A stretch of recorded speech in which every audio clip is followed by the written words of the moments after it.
is Friday, so that means another edition of John Brown in your town. And today, John is in New Smyrna Beach and is enjoying the beautiful weather today along the coast.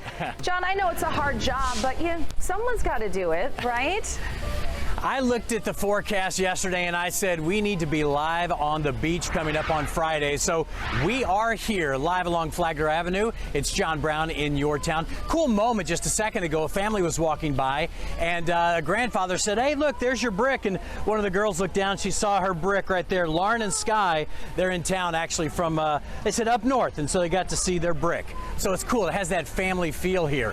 You know, for decades, this has been kind of the locals beach. This is the one where everybody came to get away from it all. But over the past few decades, it seems like everybody's discovered Flagler Avenue, and now more and more people are getting over here. Now, that may be good news for some, but for people who come here to get away, well, they're not all that happy about it. This is actually one of the oldest settlements in the entire country.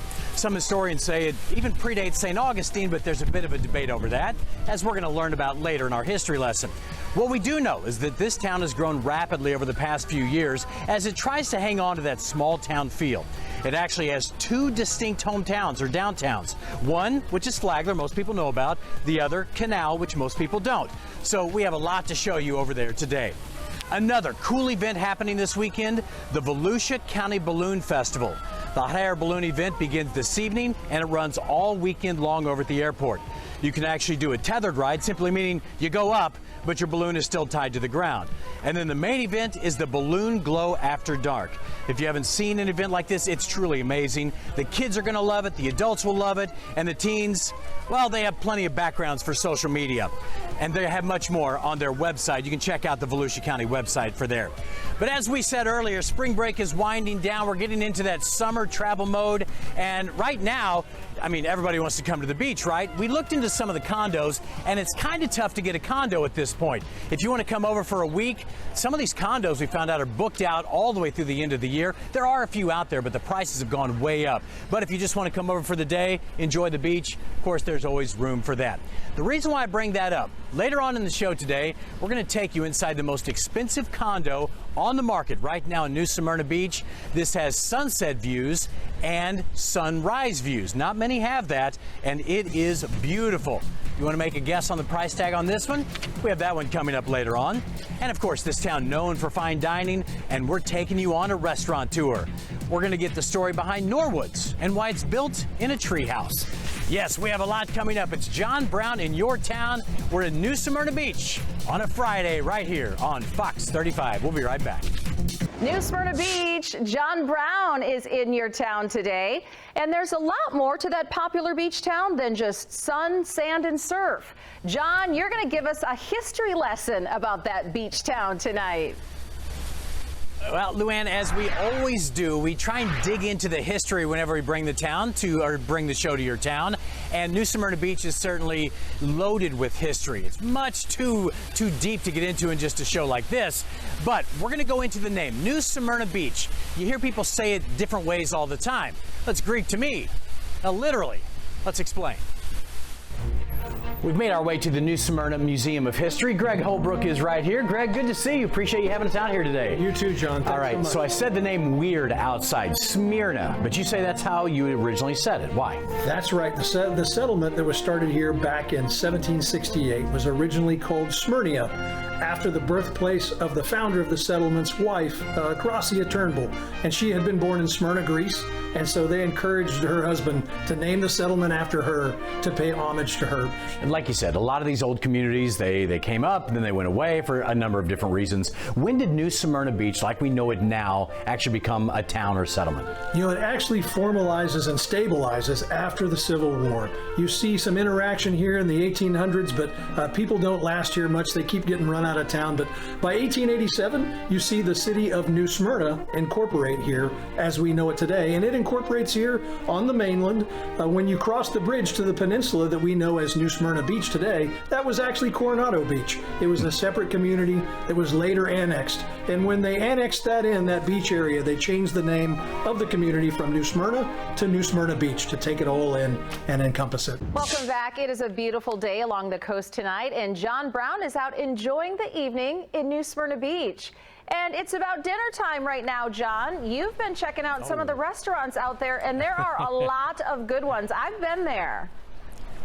Yeah, I did a bit of a restaurant tour over the past couple of weeks, getting to know some of the restaurants, the ins and the outs. So many great restaurants, and you know, a lot of them aren't chains. I mean, for example, where we are right now, of course, you got the Breakers over there, you have Ocean Breeze, you have Krabby's, which just opened last September. That's just right here. But one of the places that's iconic, it's a restaurant in a tree house. Let's take you inside. One of the most iconic restaurants in all of New Smyrna Beach, of course, is Norwood's. It's the one that has the tree houses, largely because of this huge oak tree. Let's get the history behind this place. Rebecca joins us now. Hey, Rebecca, good to see you. Good to see you. All right, so how long has Norwood's been here? Norwood's opened originally in 1946. That's got to be one of the oldest, right? Yes, absolutely. And your family owns it now. So tell us the story of the treehouse. How did this restaurant become like this? So my father bought the Norwoods from the last owners in the 80s. So he's been here ever since, and we always really like to capture the history of not only New Smyrna, but of Norwoods in particular. And this big oak tree was always out front of all of the old photos of the building. And so we originally started with a really small idea where we wanted it to be just a viewing platform. And then, you know, all of us talked about it, and then it became, okay, let's put a table up there, and then just grew into this huge idea of this giant bar and where we could have just a lot of fun, and just really made it into this really special place. Now, we got the history of the place, but I love finding out little nuggets that other people may not know. Your mom told us before we came up here, there's actually kind of a hidden bar now, right? Yeah. Tell us about the hidden bar. So our newest bar is called the Roots Bar, so like the roots of a tree, and that is underneath the treehouse, and it's our kind of high-end whiskey bar, and it's kind of a nice little corner that some people sneak right on by and don't realize is there.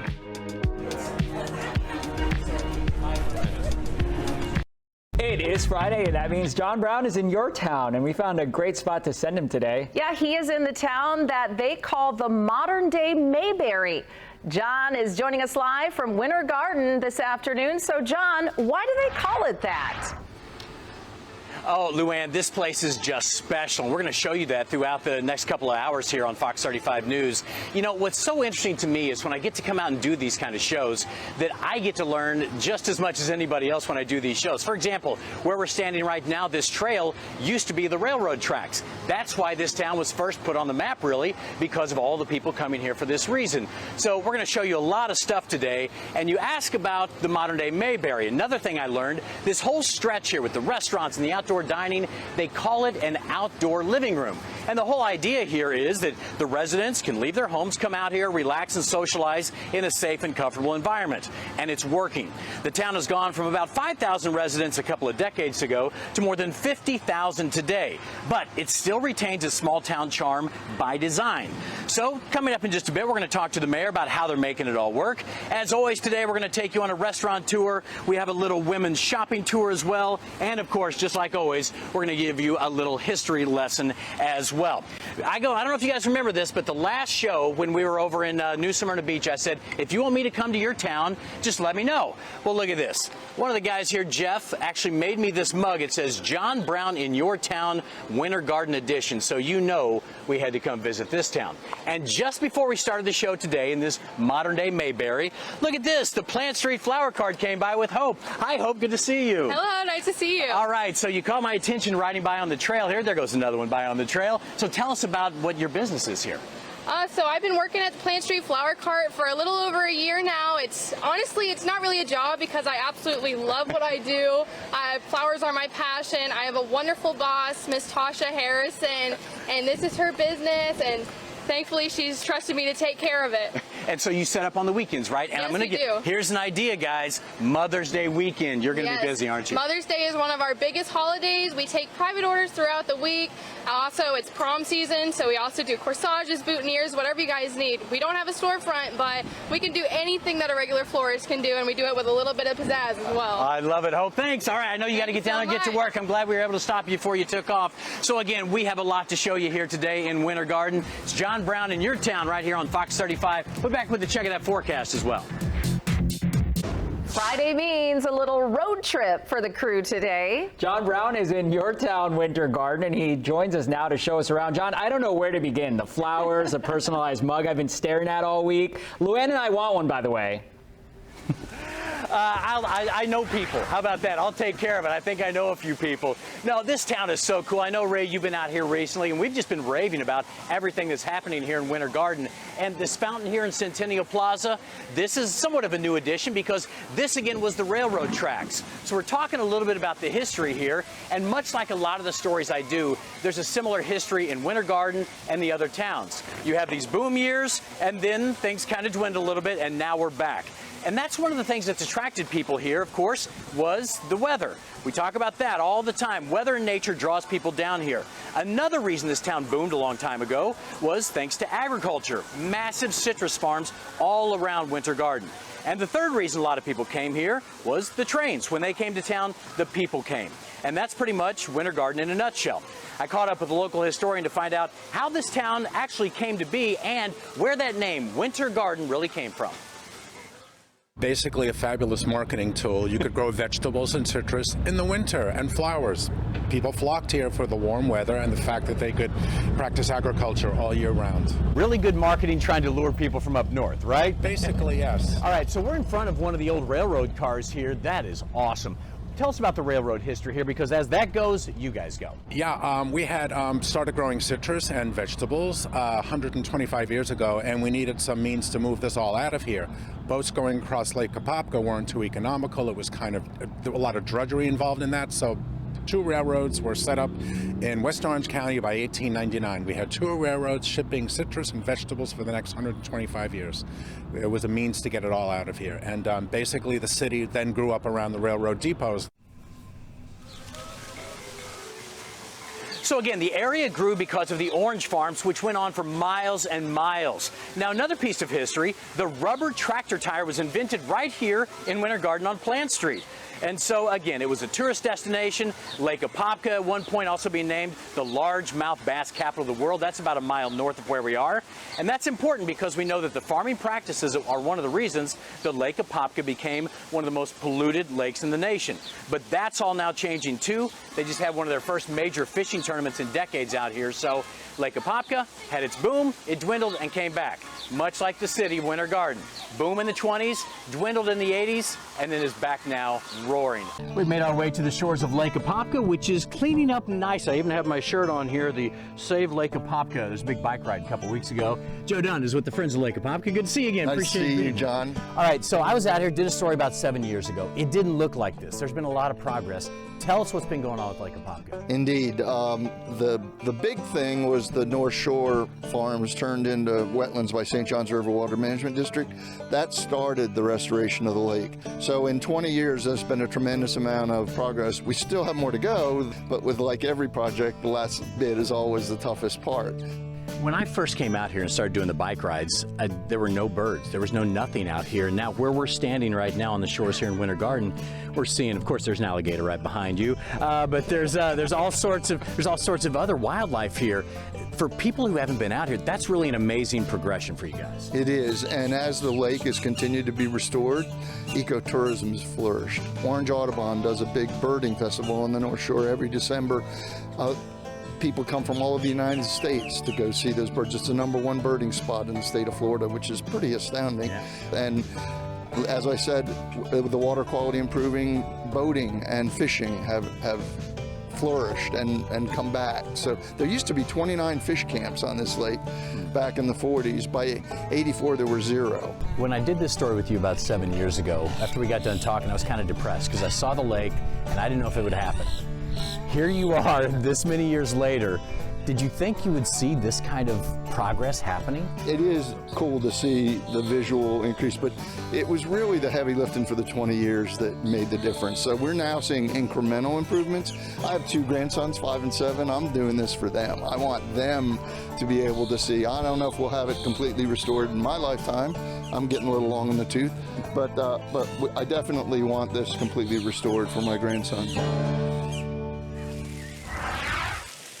You know, Ray and Luann, isn't it true that as you have water, it attracts people because people are attracted to the cool, clean waters? I mean, look at what's happening over there with the fishing and the boating once again. Look at what's happening here in downtown Winter Garden where they create a splash pad.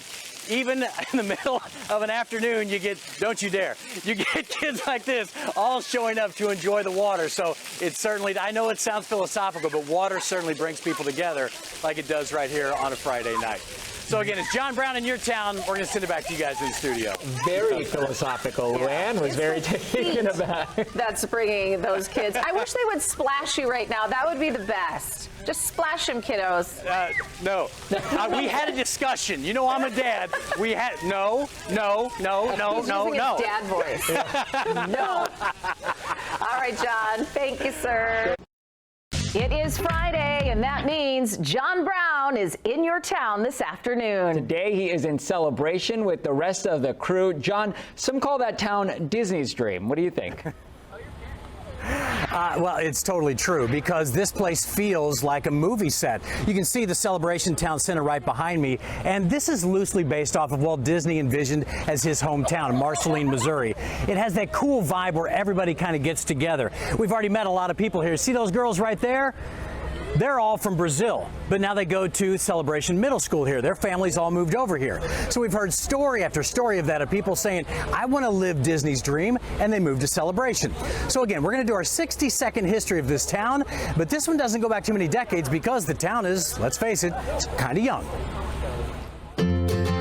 The history truly begins in 1986 as Disney executives look for a place to develop a new community. 1991, the Walt Disney Company announces plans for a community just miles away from the Magic Kingdom. 1994, the groundbreaking takes place for Celebration.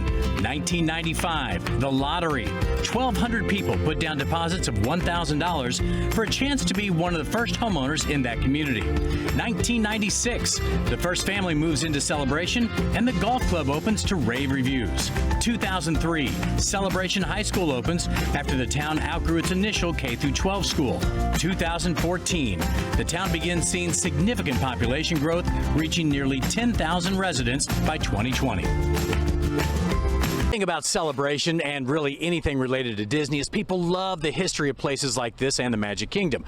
Well, we have the resident historian here, Jim Siegel. He actually wrote the book on it, The Town of Celebration. Jim, good to see you. Appreciate you meeting us out here today. Thank you for coming today, John, and welcome to Celebration. Thank you. I love it out here, and you do as well. So this all started for you, what, in 1994 when you read a story in the Wall Street Journal. Tell us about that. That's correct. So at the time, Disney was just breaking ground for this town. And there was a story in the Wall Street Journal about Disney is building a town. And I thought, what an opportunity this would be to retire here, retire to Disney's town of Celebration. So you read the story, and then you come down and visit. So what sold you when you finally got here? Okay, so when I finally got here, we came over to the main part of the Celebration Center and the lake. And what I saw was a number of rocking chairs established around the periphery of the lake, and people were just kind of just chilling out. And I had something to eat, and I just sat down and I rocked, and I thought, this is a place that I could retire to. And I did. Yeah, and not only did you retire down here, but then you got interested in the history. Like I said, you wrote the book. You've collected all this material. Why is this place so special to you once you got here?